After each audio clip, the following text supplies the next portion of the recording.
The Democrat candidates held another debate Friday, and I know what you're thinking. You're thinking, who? Candidates for what? But yes, there's some Democrat presidential candidates who survived the debacle in Iowa, where the party is still counting and has now counted 7 days since the Iowa caucuses, and they still don't know who won. The hours of Friday's debate were filled with eloquence and laughter because I was reading a P.G. Wodehouse novel instead of watching the debate. But those who did watch, namely Pete Buttigieg's mother and the ghost of Joseph Stalin, found the exchanges scintillating. Joe Biden said he was disappointed in whatever the Iowa outcome happened to be, but he was confident of victory at the next primary in Vermont. When told the next primary was in New Hampshire, Biden said that explained why he was standing on a dark stage all by himself. Elizabeth Warren did not speak much, but she said that was just because she was bored out of her mind.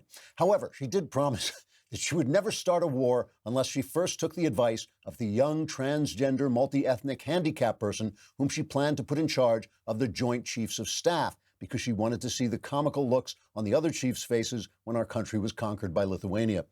Amy Klobuchar simply wept quietly, wondering why no one was paying attention to her when she was clearly the only candidate who wasn't an idiot. The frontrunners are now Pete Buttigieg and Bernie Sanders, which explains the joke about Buttigieg's mother and the ghost of Stalin way back at the beginning of this. Sanders made his usual promise to destroy every vestige of prosperity, creativity, and freedom in the country until we stopped leading the rest of the world out of poverty. And Pete Buttigieg repeated his claim that the shape of our democracy is the issue that would affect every other issue. And he promised he would keep saying that until someone figured out what it meant. Then he promised he would stop. Trigger warning, I'm Andrew Klavan, and this is The Andrew Klavan Show. I feel hunky-dunky, life is tickety-boo. Birds are winging, also singing hunky-dunky-doo. Ship-shaped, tipsy-topsy, the world is zippity-zing. It's a wonderful day, hurrah, hooray! It makes me want to sing.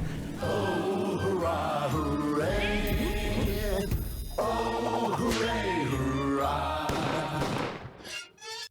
So last week, remember last week? What a great week that was. I hope you enjoyed last week politically because, remember, nothing in politics is forever. So the Democrats will come back, even though they're now just kind of like radioactive pieces of dust kind of spread out over the explosion of their own disaster. But last week, I pointed out that one big difference between the wildly successful Donald Trump and failed GOP standard bearers like Mitt Romney and John McCain, and to a lesser extent W., was that Trump engages our corrupt left-wing news media head-on. Both Romney and McCain basked in the news media's toxic pseudo-admiration. And W held himself above the fray, which cost him in popularity. And when you lose popularity, you lose political capital.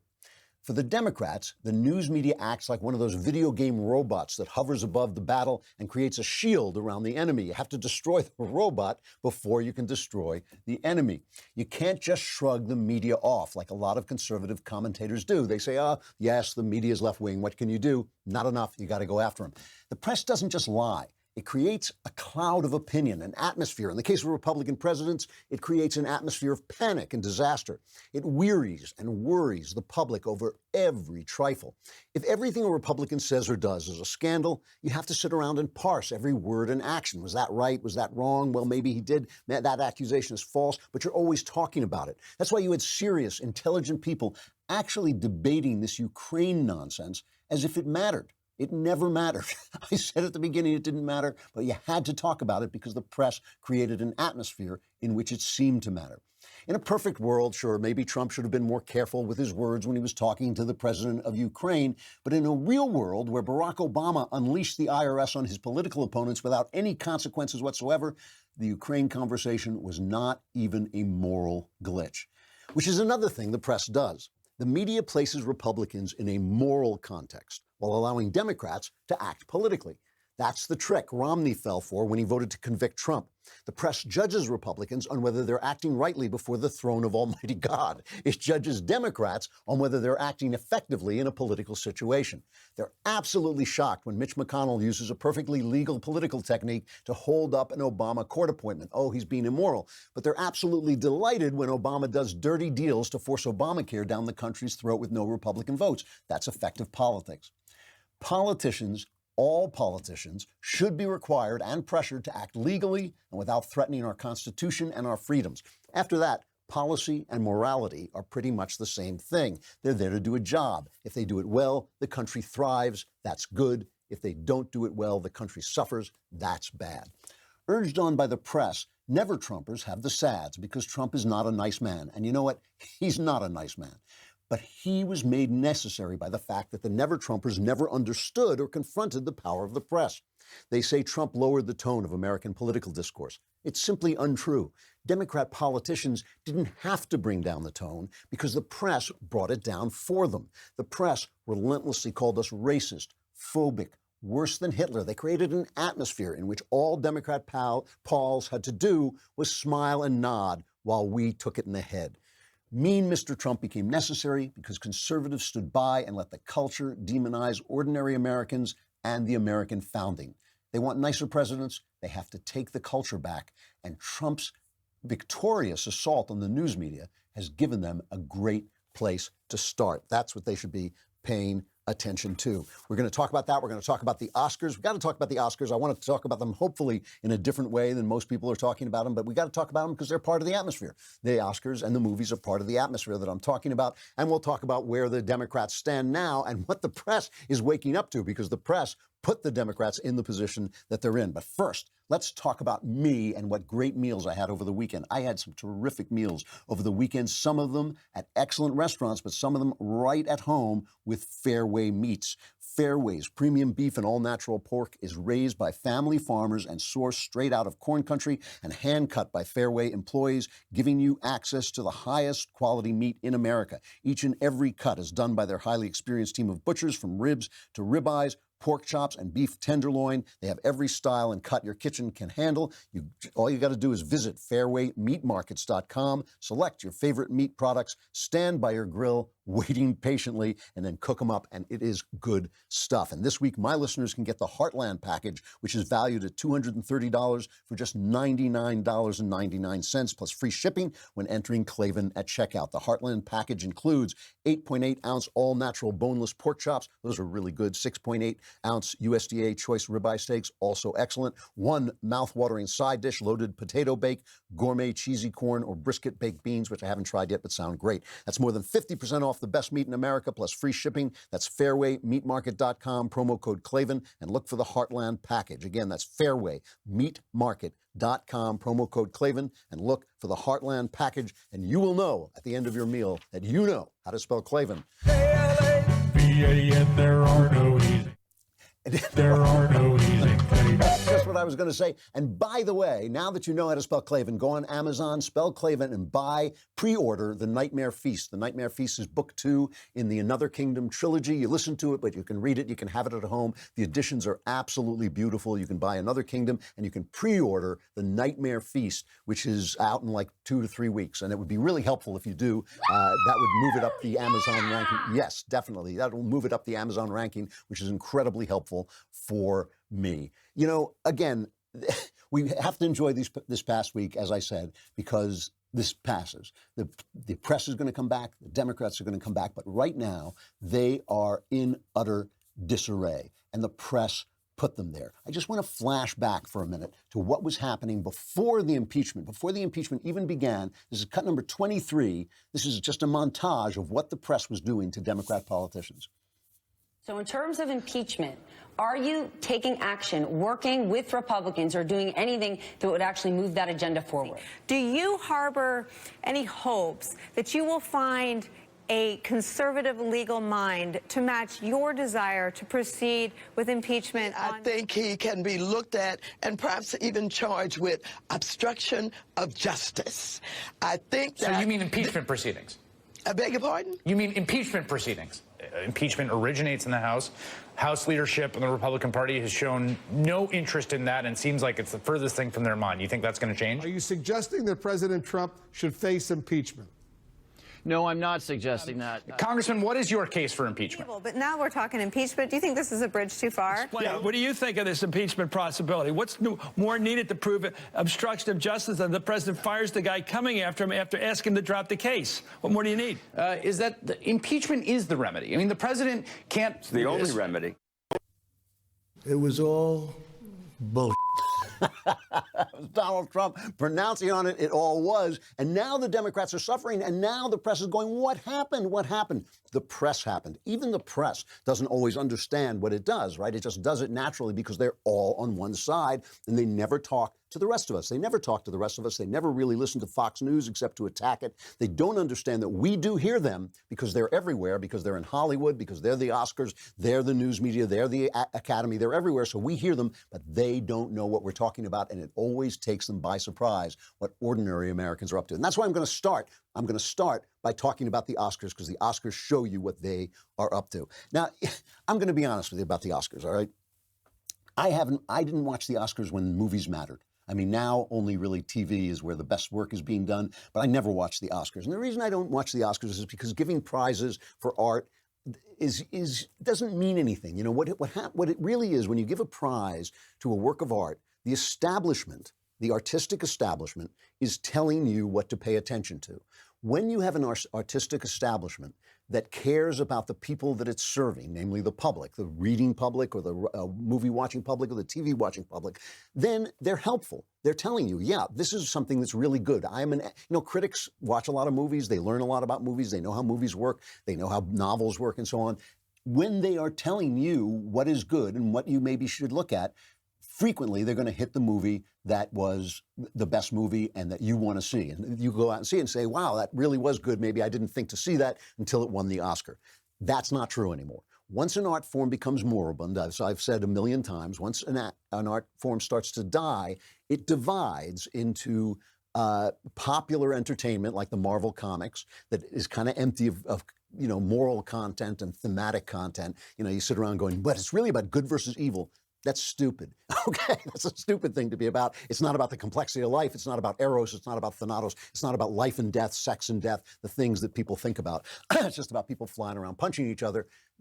That's not really art, although I suppose you could do it as an art, but most of the time it's not.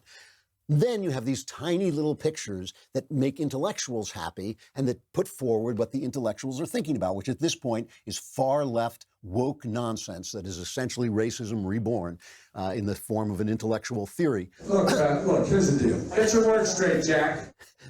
That is not interesting to us. So they're telling us what movies are good for us. They're no longer telling us what movies are actually good. In 1930, I think it was, the book that won the Pulitzer Prize was Laughing Boy by Oliver Lafarge, about the struggles of the Navajo in the southwestern United States. This is when the novel was dying. The greatest novel, one of the greatest American novels of all time, The Maltese Falcon, was just a mystery story. That was never going to win the Pulitzer Prize because it was just a popular novel. So that's why I never watched the Oscars before, and I don't care about them now. So Parasite won. I haven't seen Parasite. A lot of these pictures I hadn't seen with perfectly good reason. Parasite is on my desk. I should watch it. I will. I hear it's really good. I didn't see Little Women because, unlike Harvey Weinstein, I don't have a vagina. But Come on. The movies. Come on, just man. to watch it. So Ricky Gervais was tweeting the jokes he would have made and saying it's wonderful that they support diversity because they had all different colors of rich sex pests, and that is really true. So, and then we got the usual left wing nonsense. Here's a quick montage of this is cut 5 of the usual left-wing speeches that we were getting. Thank you to the Academy for this honor of honors. They told me I only have 45 seconds up here, which is 45 seconds more than the Senate gave John Bolton this week. I'm thinking maybe Quentin does a movie about it, and in the end, the adults do the right thing.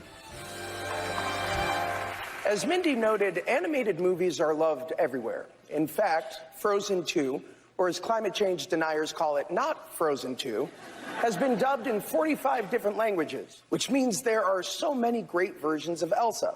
For instance, Canadian Elsa is basically the same, but with healthcare. Make their families have a better life. Working people have it harder and harder these days. And we believe that things will get better when workers of the world unite. It was all both. that last one, she was the producer of Obama's picture, right? The Factory, quoting Karl Marx with the Communist Manifesto. Gee, it's amazing. It's amazing to me that Barack Obama has just gotten into the movie business and already his film has won an Oscar. What a talented man he must be. I mean, that must be just pure talent. But the great speech, of course, was Joaquin Phoenix for Joker, which was really terrific. There are two things I want to play of this. The first is cut number 6. We go into the natural world and we plunder it for its resources. We feel entitled to artificially inseminate a cow, and when she gives birth, we steal her baby, even though her cries of anguish are unmistakable. And then we take her milk that's intended for a calf, and we put it in our coffee and our cereal. What the are you talking about? It's just so good. The guy's attacking milk. He can't have milk anymore. But you know, this is actually really important. This is a part of what happens on the left.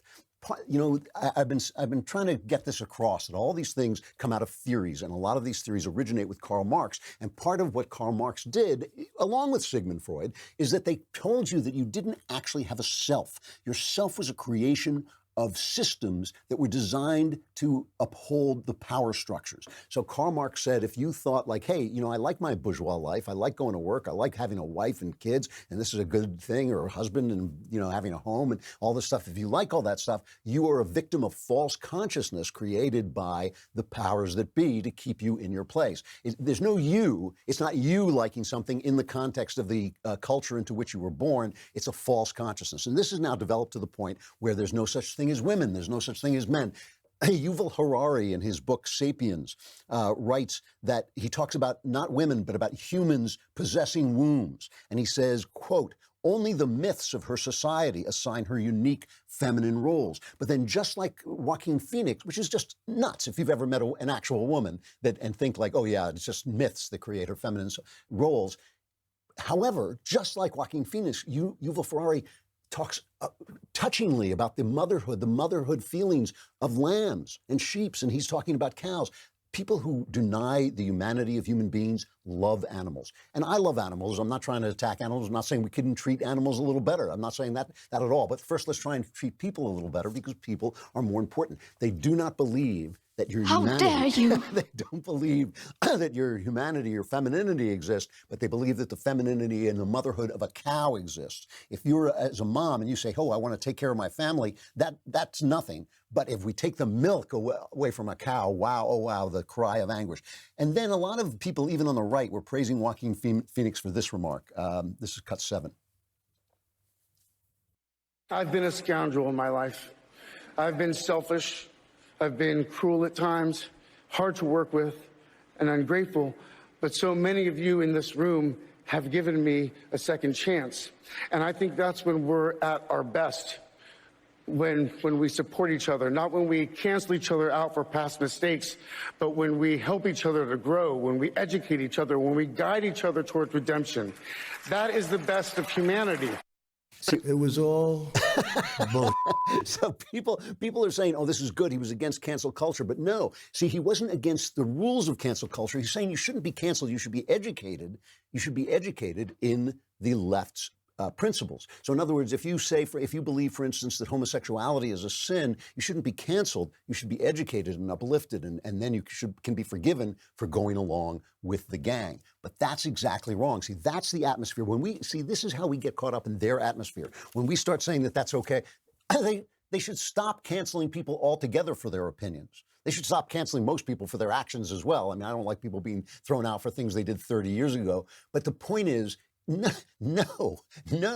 It's like you have the right to your opinion completely, and artists have the right to their opinion. And an artist who gets up at the Oscars and says, I like Donald Trump, you're not going to see that guy. You're not going to see that guy. Even guys like Ricky Gervais and Bill Burr and the people who break through, we cheer them for breaking through political correctness, but they're still not conservatives. They still think that we're terrible people. You can break any rule you want as long as you don't break that one, as long as you don't vote against them, then they don't care. And so that's what I'm talking about, this atmosphere that exists. And this is the reason Donald Trump is not lowering. He's not lowering the tone of the American conversation. He's simply getting down to where the tone actually is right now. Let us talk about something even better, though. We'll talk about rockauto.com. I just love these commercials. I would do these commercials for free. No, I wouldn't, but I would almost do them for free just because I love saying rockauto.com. And you'll love it too, because when your car needs a part, when it has something you want to give to your car, you don't want to actually get in your car and drive to the auto parts store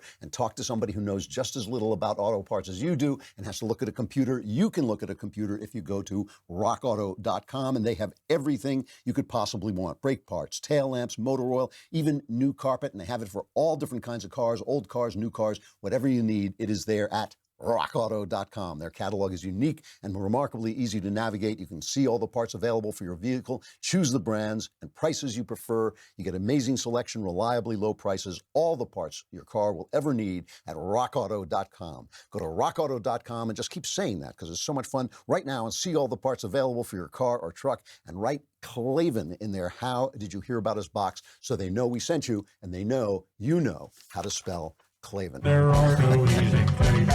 So let us look at what the press has done to the Democrats by creating an atmosphere in which they thought everyone agreed with them, right? Because that's the thing. They thought impeachment would work. You know, the old hands, the Nancy Pelosi's of the world, the old, creaky old people who actually understand politics, they were reluctant. They were saying no, but the press was on them. When are you going to impeach? Why don't you impeach? How come you don't impeach? And the politicians were going, no, we don't think there's reason for impeachment. Why don't you impeach? Come on, why don't you impeach? Finally, you start to get in this atmosphere. You don't even know it's happening to you. You don't even know it's happening to you. So let's take a look at some of the comments that came out of the debate on Friday that are complete creations of the culture. They are not creations of people looking at the world and saying, this is reality. I mean, that's what we try to do here. That's what I try to do on the show, is just kind of clear this stuff away and just say, this is reality. This is why, when I talk about the fact that you hear tomorrow's news today, because I'm frequently right about what's going to happen next. I was right about Joe Biden being the guy who was going to take it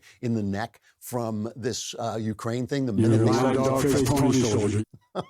they started talking, it's the voices in my head, folks. I'm sorry you have to hear them, but we're all going to be schizophrenic together. The minute they started talking about Ukraine, I thought Joe Biden is the guy who's going to suffer most, because I'm trying to pay attention to reality. But when you were in that bubble, reality is a very, very hard thing to know. So let's take a look at some of the stuff that was talked about by our friends on the left. Let's look at cut 12 from Bernie.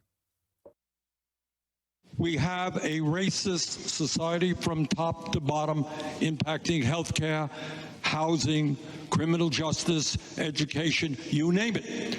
And clearly this is an issue that must be dealt with. But in terms of criminal justice, what we have got to do is understand the system is broken, is racist. It was all both. He's a lying horse-faced pony soldier, as far as I'm concerned. He's like, but here's the thing. Is our country racist top to bottom? Is our country racist? Has he ever been to other countries? Has he ever been anywhere? It's kind of like saying our culture is adulterous top to bottom. Our culture has lust top to bottom. Racism is in the human soul. We are built, probably because for evolutionary reasons, we are built to want to be with our own, to look askance at other people, to look askance at people who don't look like us. We're built like that. Where has that ever been denied? Where has it ever been part of the actual culture of the country to say, no, we're not going to do that? Anybody can be American. Where else but here? Everybody else is imitating us. A little bit in Rome toward the midsection of Roman history that was actually going on, but really here is the first place where as a philosophy we said, no, just ascribe to the ideas, live in the country, support the country, uphold the Constitution. You're in. And yes, in the past, not so good. Took a long time to get the Democrats to let go of things like slavery and Jim Crow. It took a long time to get those Democrats to let that stuff go, but they finally did. And now it's a country where there's a lot of goodwill toward people. So once you have the press constantly hammering racist, because they think it will help them win. That's why they're leftists. They want the left to win. If they keep demonizing us and call us racist, it's only when somebody fights back. It's only when Rush Limbaugh fights back. It's only when Donald Trump fights back that suddenly the question of civility becomes important. That's the only time. And they trick people. They fool people. People say, oh, Trump is mean. Trump is mean. And it's true he's mean. Obama didn't have to be mean.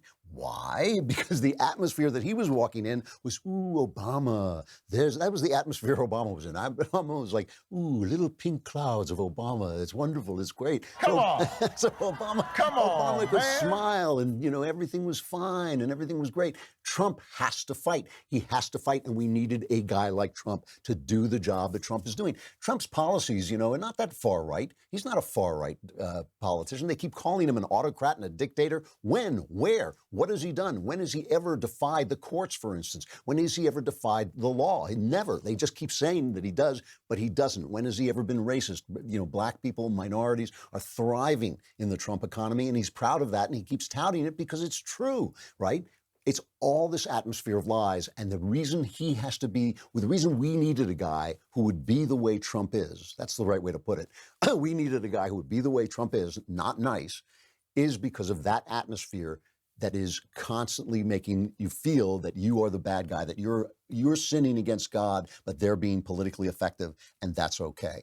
Now, once you go down this racist rabbit hole, Elizabeth Warren was talking about, the same thing about the criminal justice system. Elizabeth Warren, who, Pocahontas? Yeah, Pocahontas, exactly. Play that. You have to own up to the facts. And it's important to own up to the facts about how race has totally permeated our criminal justice system. For the exact same crime, study after study now shows that African Americans are more likely than whites to be detained, to be arrested, to be taken to trial, to be wrongfully convicted, and to receive harsher sentences.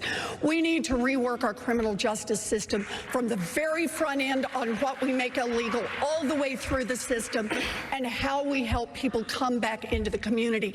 But we cannot just say that criminal justice is the only time we want to talk about race specifically. We need to start having race-conscious laws. You're a lying dog-faced pony soldier. She is a lying dog-faced pony soldier, whatever the hell that means. But we need race-conscious laws. You can take the Democrats out of Dixie, but you can't take the Dixie out of the Democrats. They're still doing it. What a great idea. Race-conscious laws. Why didn't we ever think about that before, Mr. Wallace? Why didn't we ever think about that before? Unbelievable. It is unbelievable. Once you go down that road, once you go down the road of nonsense, you wind up in some bad places. And that is what has happened to the Democrats. And so you have Bernie Sanders saying that pro-life people are not allowed in the Democrat Party. Is there such a thing as a pro-life Democrat in your vision of the party? I think being pro-choice is an absolutely essential part of being a Democrat. If you're asking me, and I think I may be wrong on this, I think in the Senate, probably 95% of the Democrats are pro-choice. You have a few who are not. In the House, maybe even a higher percentage. So that's kind of what my view is. I think by this time in history, I think when we talk about what a Democrat is, I think being pro-choice is essentially an essential part of that. Crazy Bernie. He is one crazy dude. I like the way Trump is just doing commentary on my show. And then once you go down that road, you get to Pete Buttigieg, cut 20. Usually we're talking about cases where, by definition, if it's late term, a parent, a family, a woman is expecting to carry a pregnancy to term and then gets devastating medical news.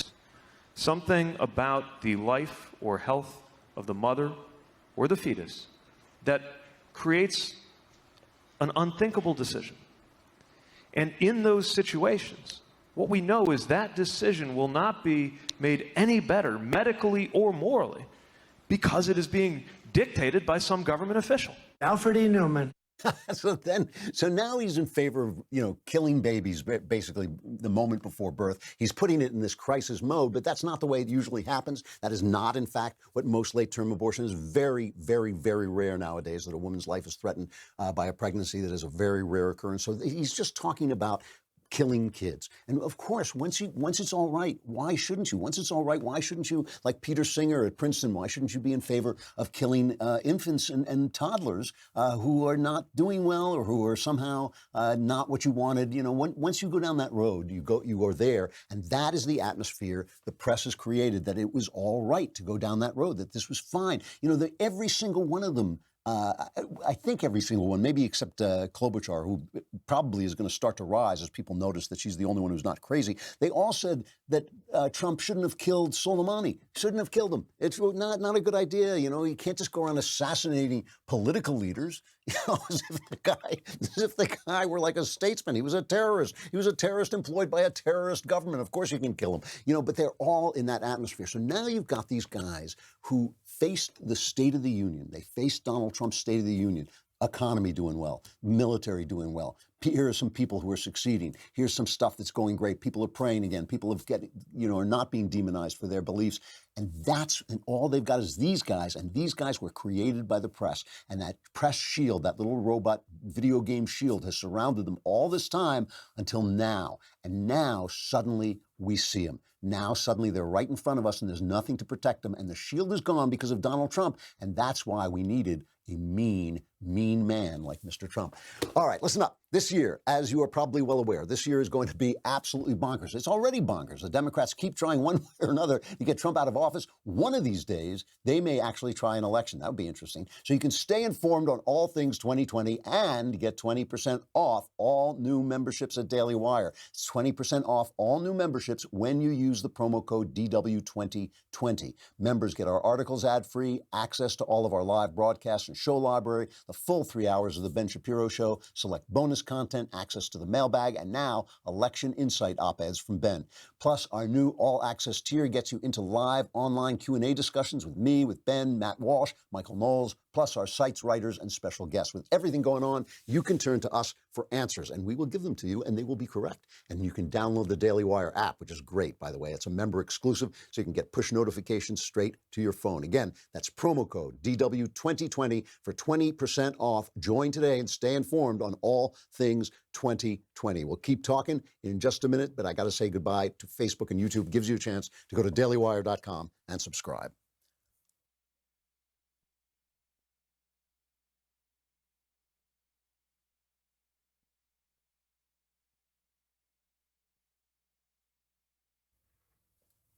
So I've been saying for a while that I think Amy Klobuchar might start to rise a little bit in the polls because people are going to start to look around. I mean, Biden is done. I think Biden is done. You see, this is another way. You got tomorrow's news today. I told you from the start this idea that you can put off your campaign until you get to Super Tuesday and wait till you get to the South. And it doesn't matter what happens in Iowa and it doesn't matter what happens in New Hampshire. 99 times out of 100, this doesn't work. It could possibly work. I'm not saying it would never work. I'm just saying 99 times out of 100, it's bad because Biden was running on the idea that he could not be defeated, that he would defeat Donald Trump. And now you look at him and think like, oh, yeah, he's a babbling moron. Of course he can be defeated. And Amy Klobuchar is the one person who has started to notice, maybe we shouldn't be doing some of this. They asked her about this after the debate, cut 16. What about, she was the only person who said, is it a problem if a socialist gets the top of the ticket? In other words, if Bernie Sanders wins, would that be a problem? She was the only candidate who raised her hand, and here they're questioning her about it afterwards. I think it was more, do you want that person to be heading up the ticket? I do not, because I think we need a candidate that can bring people with her, and that means moderate Republicans, independents, people up here know what I'm talking about, people that maybe stayed home in 2016, or people that voted for Donald Trump. Just having left Iowa, there were 31 counties that had voted for Barack Obama and then turned around and voted for Donald Trump. So that is something she is just beginning to notice. One of the things that happened in Iowa, woefully undercovered because it doesn't fit with the press atmosphere, it doesn't fit with the atmosphere the press is trying to create, was not a lot of people showed up in Iowa. It didn't have big turnout. It had 2016 turnout, and there's, the population has risen.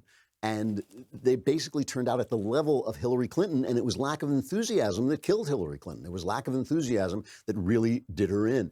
So if people are not jazzed up, if they're not really, thinking, oh, we've got to defeat Donald Trump because this economy is great. I mean, the economy is great, and I have a job, and I feel safe, and terrorists are being killed. But oh, Ukraine. If people don't happen to be saying that, if people don't give a rat's caboose about Ukraine, then they've got a real problem. And now they need a candidate you can actually get excited about. And young people get excited about Bernie Sanders, but old people know better. And that is the thing that some people in the press, some of the old folks in the press, for a while they were saying that thing, okay, boomer. And I would say, well, it's mildly funny, but it's essentially part of leftism to not pay attention to the past, because the past carries with it traditions, the past carries with it ideas, it carries with it some privileges that people have earned over time. And, it's another one of the reasons, as I've said before, that they don't like women, they don't like motherhood, because motherhood carries those things as well. Some of the older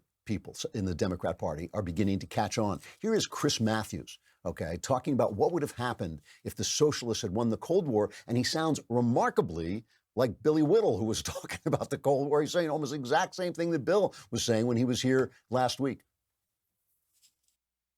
I remember the Cold War. I have an attitude towards Castro. I believe if Castro and the Reds had won the Cold War, there would have been executions in Central Park, and I might have been one of the ones getting executed. And certain other people would be there cheering, okay? So I have a problem with people who took the other side. Wow. Where did we get that? Where do you guys come up with these things? So Chris Matthews is saying, people got killed in the Cold War. And he starts talking about Castro. He says he cheered when Castro came into office, but then Castro went communist and started killing people. This is one of the things that I was discussing with Bill. We didn't have time to really get into it. But, we feel better about communism than we feel about fascism.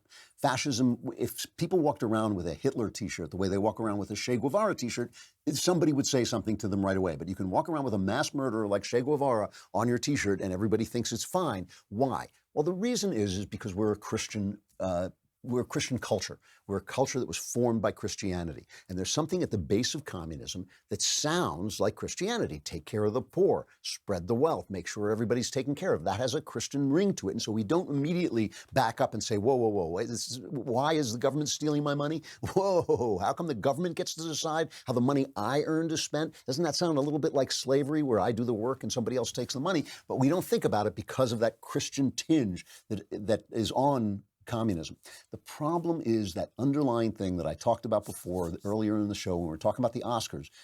The problem is that underlying idea that you do not exist. That is why communism and socialism end up littered either with bodies or with people who have no rights. That is why, because they don't believe you exist. It is a materialist point of view. It's the point of view that your problems can be solved by having more money, so that if nobody has more money than you and everybody has the same amount of money, everything is going to be fine. Everything will be terrific, because it's a materialist point of view. You, as a spirit, as a soul, as an individual, do not exist in socialism. You simply don't. This is the reason they keep telling you, your idea that you're a woman and you might have different desires than a man, different capabilities than a man, different things that you want out of life, a different vision of the way life works than a man. That is put upon you. That is a created thing. That's not you. That's not your individual soul. That is the idea. That is the reason that socialism ends up littered with bodies. And they're just, the old hands get it, the old hands see it, and it's the young people who are just now catching on. You have the press, some of the old observers of the press, John Carl, Rahm Emanuel, David Axelrod, here they are reacting to the debate. Obviously, the candidate that he feared most early on was Joe Biden. That is not the case anymore. And I don't think there was anybody, based on tonight's performance, that has the Trump campaign quaking in their boots. But there were flashes of strength, flashes where people had some wobbly moments in answering questions. But no, you have to basically close your eyes, see them on a stage with Trump, and say, who really looked like they were going to go mano to mano, toe to toe? Because he's a vicious debater.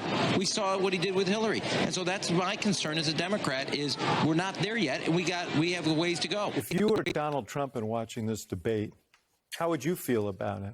Because my guess is he would feel fine about it.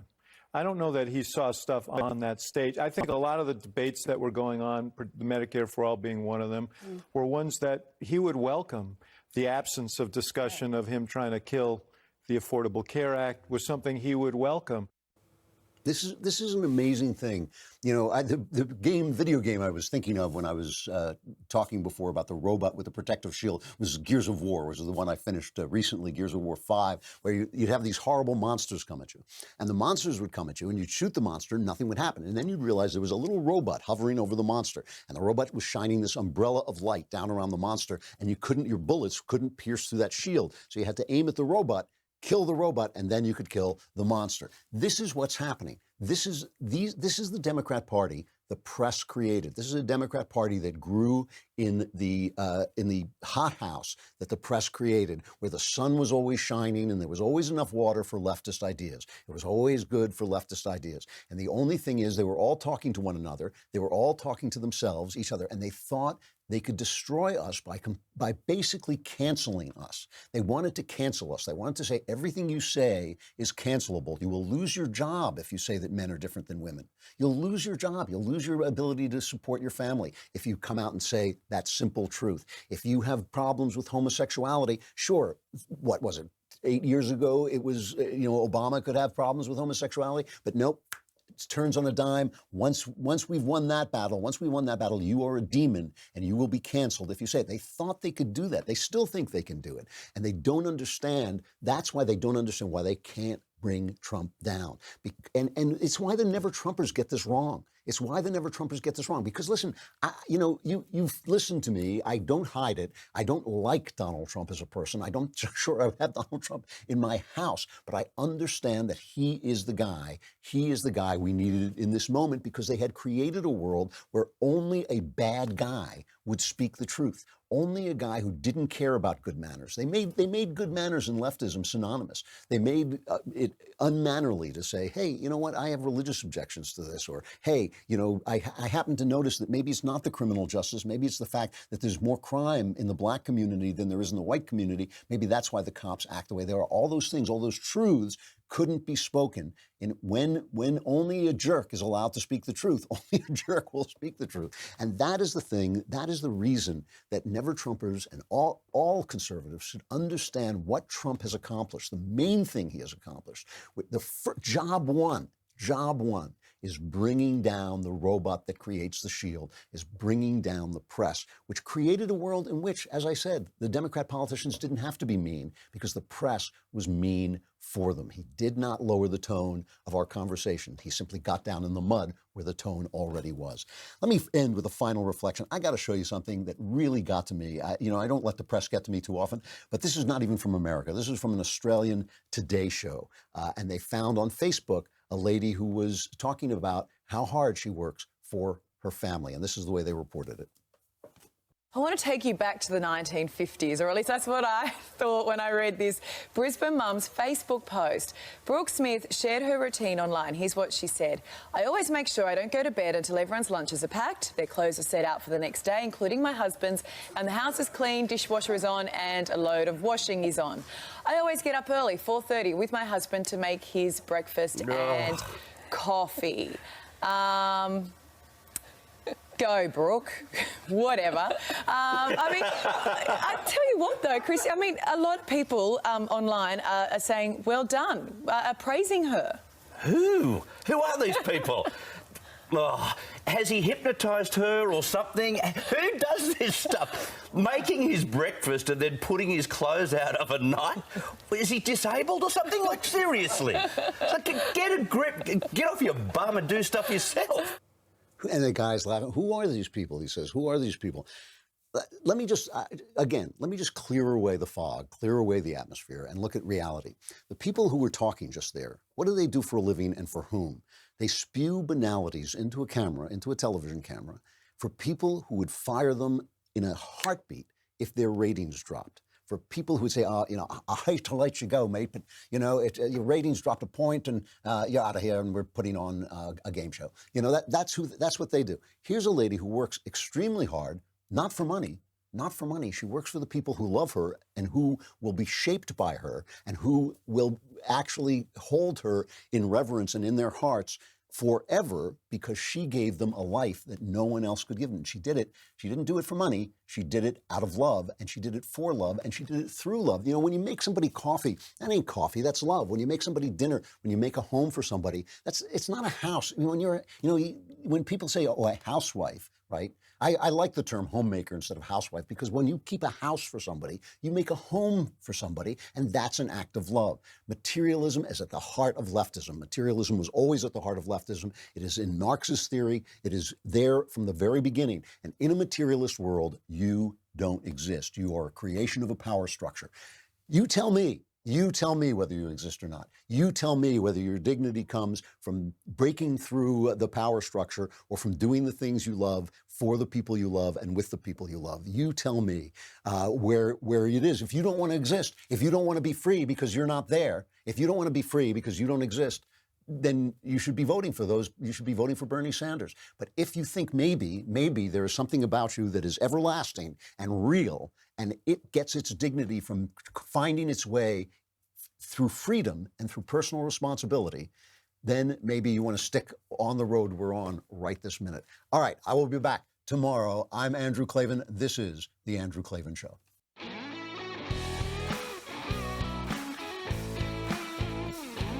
The Andrew Klavan Show is produced by Robert Sterling and directed by Mike Joyner. Executive producer, Jeremy Boring. Senior producer, Jonathan Hay. Technical producer, Austin Stevens. And our supervising producer is Mathis Glover. Assistant director, Pavel Wydowski. Edited by Adam Sayevitz. Audio mixed by Robin Fenderson. Hair and makeup is by Jesua Alvera. Animations are by Cynthia Angulo. Production assistants, McKenna Waters and Ryan Love. The Andrew Klavan Show is a Daily Wire production. Copyright Daily Wire 2020. If you prefer facts over feelings, aren't offended by the brutal truth, and you can still laugh at the insanity filling our national news cycle, well, tune in to The Ben Shapiro Show. We'll get a whole lot of that and much more. See you there.